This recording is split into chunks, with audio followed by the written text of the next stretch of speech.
Hello, my friends. Today we're starting with the results of the negotiations that became known overnight. Rubio said the talks were very productive. And there are a couple issues that we need to continue to work on. But I think the report today is that I think today was worthwhile. It was it is probably the most productive day we have had on this issue, maybe in the entirety of our engagement, but certainly in a very long time. Let me say this right away. No one is going to show us the exact version of the plan. And as Rubio said, some of the points will still be refined. But as of today, there are two versions that were shown to the public. Let's start with the first one. I'll go over the key points, the ones Russia is almost guaranteed not to agree to. Russia and Ukraine agreed to maintain a ceasefire on land, at sea, and in the air. Territorial issues are discussed based on the current front line. After a stable ceasefire, humanitarian access and family travel across the dividing line are ensured. Ukraine receives legally guaranteed security, including US guarantees similar to NATO's Article 5. No restrictions on the armed force of Ukraine or the defense industry. European countries and other partners act as guarantors. Ukraine can host allied forces. NATO membership is possible with the consent of all members. Territorial questions are resolved after the ceasefire. Then both sides agree not to change borders by force. Ukraine is rebuilt and receives compensation, including from Russian assets. I think it's obvious to everyone that Russia will never agree to these terms.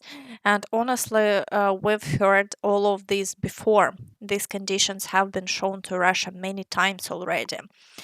A little later, they published what seems to be another version of the plan, probably a slightly updated one, because all of yesterday evening and late into the night, they were still tweaking and rewriting the points. And here are the main changes in this new version. Reuters published yet another version of the European Union peace plan for Ukraine. It's different from the text that the Telegraph released earlier. The size of the Ukrainian armed forces is set at 800,000 troops. The Zaporizhzhia nuclear plant would be restarted under IAEA supervision, and the generated energy would be split evenly between Ukraine and Russia. NATO agrees not to station its troops in Ukraine on a permanent basis during peacetime. Russia would be allowed to return to the G8.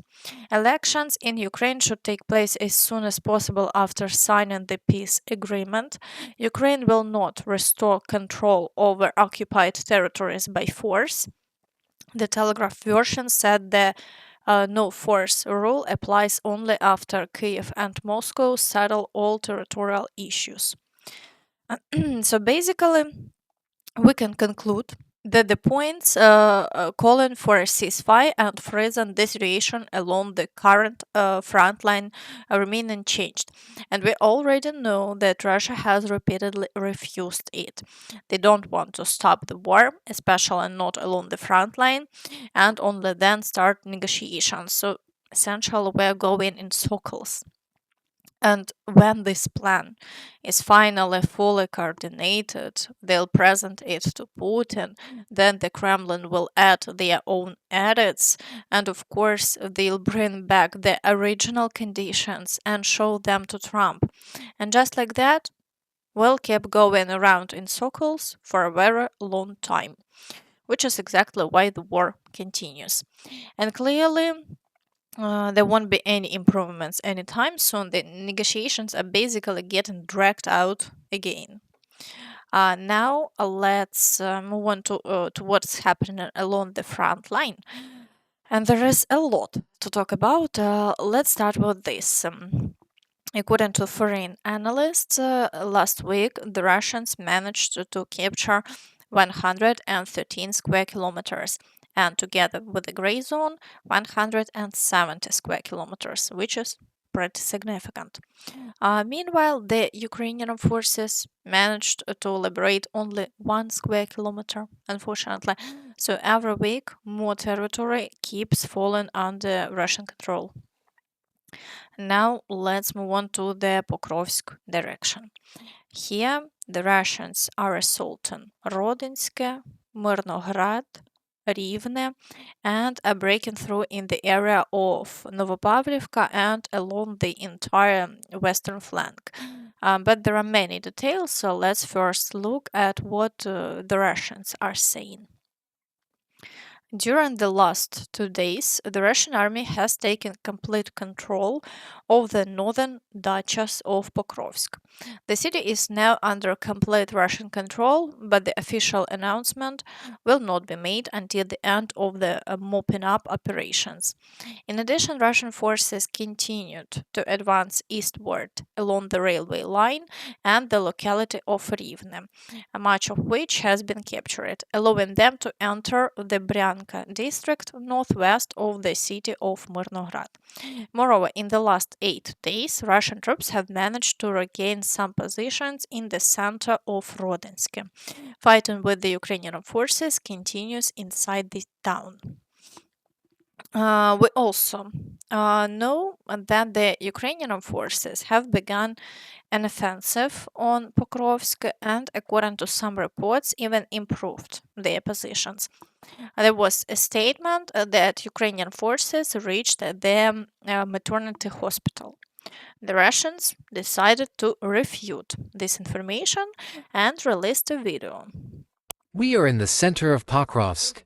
The center of Pokrovsk has been taken by Russian forces and completely cleared of Ukrainians. We are in the maternity hospital. Today is the evening of November 23rd.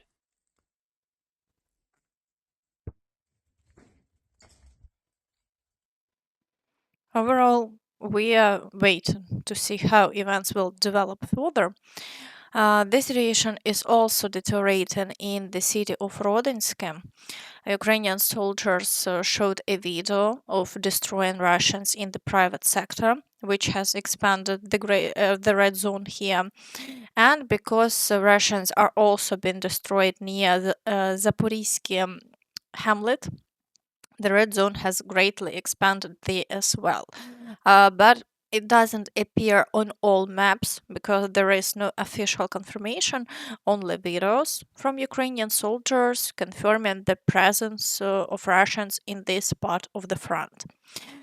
Thus, the situation here is still catastrophic, but for now all attention is focused on the negotiations, so nobody is sounding the alarm. It's also reported that the Russians have already entrenched themselves at the Pokrovsk mine. Therefore, there is a possibility that there will soon be changes here, not in our favor. In the Dobropillia sector, the Russians are assaulting Suvorova and Sofiivka, but over the past 24 hours, they have achieved no success and the front line remains unchanged. Now, moving to the Novopavlivka sector. Here, the Russians are assaulting the town and attempting to break through to Latvilia.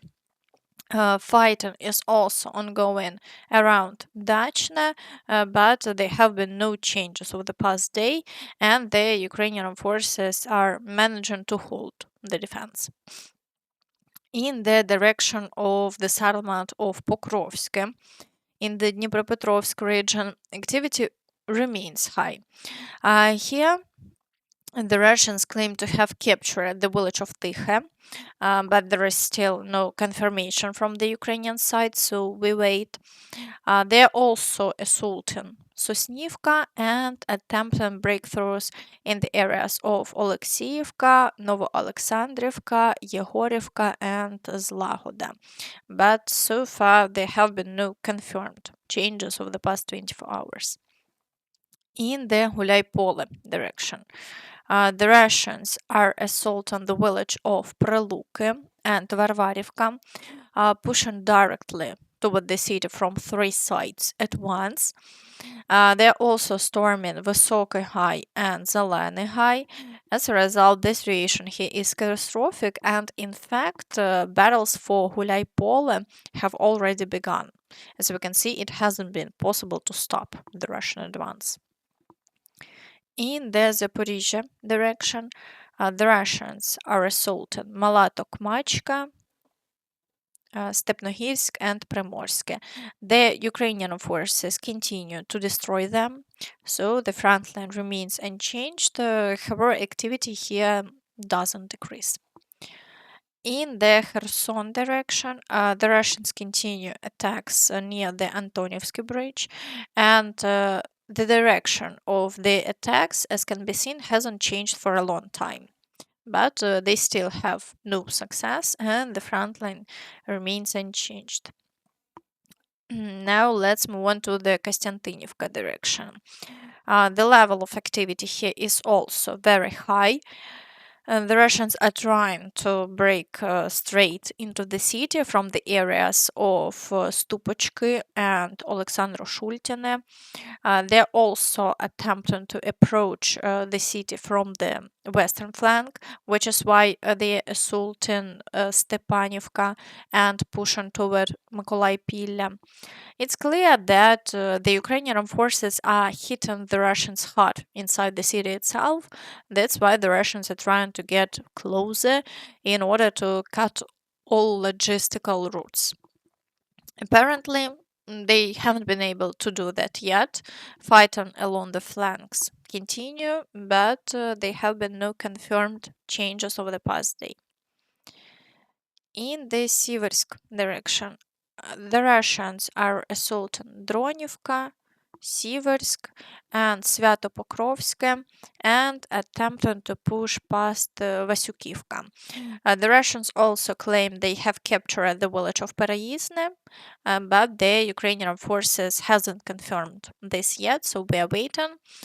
Still, the activity here remains high, and the situation continues to be difficult. In the Lyman direction, the Russians are assaulting Novopavlivka, and aside from that, there are no changes for now. The loss of the village of Stavky hasn't been confirmed yet, so we are waiting to see how events develop. In the Borova direction, the Russians are not conducting any new assaults, and for now the situation has stabilized. In the Kupyansk direction, the Russians continue storming the city. Fighting is ongoing for Petropavlivka, and they are pushing past Pishane. Over the past 24 hours, there have been no significant changes. Ukrainian forces fighters describe the situation like this. A very brief update on Kupyansk. Fighting continues in the central, southwest, and northwest parts of the city. About 2 dozen positions have changed hands 5 or 6 times already, and it's still ongoing. The Russians are also continuing to divert our reserves west of the city. Overall, the situation in Kupyansk hasn't been as favorable for the Russians over the past 2 weeks as it was before. Our warriors are clearing the Russians in the city meter by meter. In the Velykyi Burluk direction, no new assaults have been recorded, and the front line remains unchanged. In Vovchansk, the Russians are trying to advance and fully capture the city. They're also pushing past Sinelnikova and storming the village of Lyman. But over the past 24 hours, there have been no changes as the Ukrainian forces continue to repel all attacks. In the Sumy direction, the Russians are advancing toward Kindrativka, near Oleksiivka, storming Varachine, and pushing through the areas of Yablonivka and Yunakivka. However, over the past 24 hours, they have made no gains, and the front line remains unchanged. Attacks are also reported again near the village of Jotkina, but the Ukrainian forces are holding the defense, and the Russians have achieved no success. Meanwhile, it's important to emphasize that the exchange of strikes continues. Yesterday, there were reports of new explosions in the Dnipropetrovsk region. There were also renewed shelling in Kharkiv, with casualties and injuries reported. Additionally, Ukraine has reportedly carried out new strikes against Russia. And that's all from me. So please don't forget to like this video, subscribe to the channel, and hit the notification bell to stay updated on all the latest news. Thank you for watching, and see you next time. Bye bye.